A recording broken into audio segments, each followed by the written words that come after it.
মিরাক্কেল খ্যাত এই অভিনেতা ইসলামের নামাজকে নিয়ে বাজেভাবে নামাজ সম্পর্কে সে মন্তব্য করলেন। ধর্ম মানে সেই আমাকে মসজিদে গিয়েই নামাজ পড়তে হবে, মিল ডাউন করে প্রেয়ার করতে হবে, এটাতে বিশ্বাস রাখি না।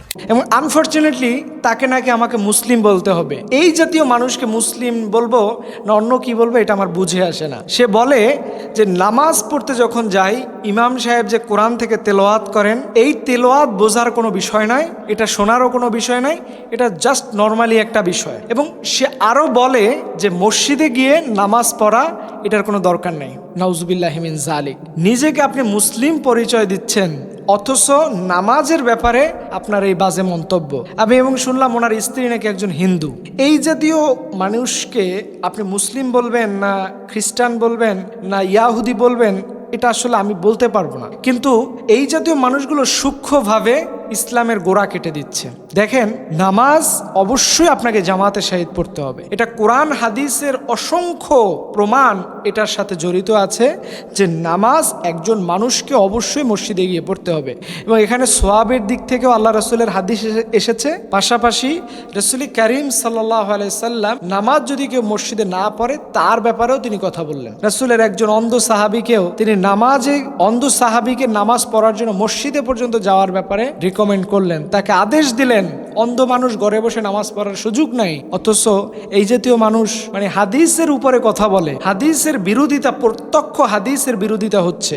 এবং রাসূল করিম সাল্লাল্লাহু আলাইহি সাল্লাম বললেন যে নামাজ যারা জামাতে শাহিদ পড়বে, ঘরে তো নামাজ পড়া বিনা ওজরে জায়েজ নাই।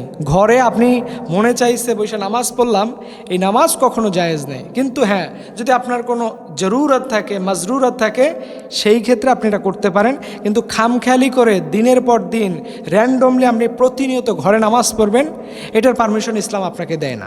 এবং রাসূল সাল্লাল্লাহু আলাইহি সাল্লাম বলছেন ঘরে নামাজ পড়া চাইতে জামাতের সহিত নামাজ পড়া 27 গুণ সওয়াব বেশি।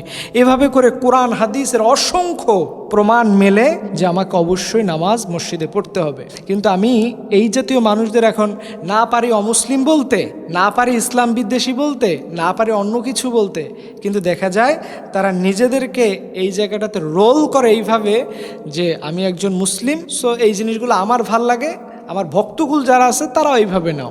এটাই হচ্ছে সবচেয়ে বাজে সমস্যা হচ্ছে আমাদের সমাজে, যে মানুষেরা ইসলাম বুঝে নিজের মন মতো করে। কিন্তু আপনি নিজের মন মতো করে ইসলাম বুঝলে হবে নাকি? রাসূল সাল্লাল্লাহু আলাইহি সাল্লাম নামাজ জামাতের সহিত মানে যুদ্ধের ময়দানেও সবচেয়ে কঠিন সময়ও তিনি ছাড়তেন না। ওই সময় তিনি নামাজ তার সাহাবীদেরকে নিয়ে একত্রিত হয়ে সেই প্ল্যাটফর্মেও তারা কাজ করতেন, নামাজটাকে কখনো ছেড়ে দিতেন না। অথচ এবং রাসূল সাল্লাল্লাহু আলাইহি সাল্লামের জীবনের শেষ মুহূর্ত ফজরের নামাজের সময় তিনি একবার উঠতে পারেন না, পৃথিবী ছেড়ে চলে যাবেন ওই দিন, সেই সময়ও তিনি জানালা খুলে সাহাবীদের জামাতের দৃশ্য দেখলেন এবং তার হৃদয়টা প্রশান্তিতে ভরে গেল। অথচ এই নামাজকে নিয়ে আপনি এইভাবে মন্তব্য করতে পারেন? আপনার নামাজের দৃশ্য দেখতে ভাল লাগে, কিন্তু ইমাম সাহেব কোরআন দিয়ে কি পড়ে এটা বলতে ভাল লাগে না। কোরআন তো বোঝার বিষয়। আল্লাহ পাক রব্বুল আলামিন এই জাতীয় খামখেয়ালি মার্কা কথাবার্তা থেকে আমাদের সবাইকে হেফাজত করুক এবং আমরা আল্লাহর কাছে দোয়া করি, হে রব তুমি যথাযথভাবে সঠিকভাবে আমাদেরকে নামাজ আদায় করা তৌফিক দাও। সকলে আমিন।